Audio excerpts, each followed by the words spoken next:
Weekend అంటేనే cravings.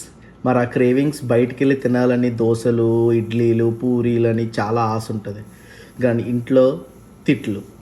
సర్లే ఎందుకులే ఈరోజు బయటకనేసి మా ఆవిడ వేడి వేడి పెసరట్లయితే ఏసింది. నేను దోసల్లో ఎక్స్‌పర్ట్. సో, దోస పిండేసి గిర్రా, గిర్రా, గిర్రా, గిర్రా అని తిప్పి ఒక మంచి పెసరట్టయితే ఏసి, దాని మీద ఉల్లిపాయలు, క్యారెట్సు, కొత్తిమీరతో టాపింగ్ చేసి, ఇంకా నెయ్యేసుకొని తిన్నాను. అబ్బా! చాలా అంటే చాలా బా వచ్చింది.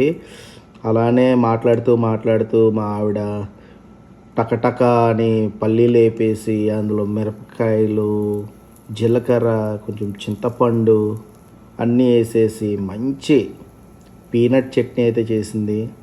ఓహ్! ఈ దోస, ఆ పీనట్ చట్నీ కాంబినేషన్, అలానే ఇంట్లో కొంచెం మిగిలిపోయిన టమాటో చట్నీ కూడా ఉంటే ఏసుకొని తిన్నాను. దాని రుచే వేరు. మరి మీకు ఎలాంటి బ్రేక్‌ఫాస్ట్ ఇష్టమో కామెంట్ సెక్షన్‌లో అయితే కామెంట్ చేసేయండి. అలానే బయట తినడం కూడా ఆపేయండి. ఇంట్లోనే హెల్తీ ఫుడ్ దొరికినప్పుడు ఇంట్లోనే తింటే మనకి హెల్త్‌కి చాలా మంచిది.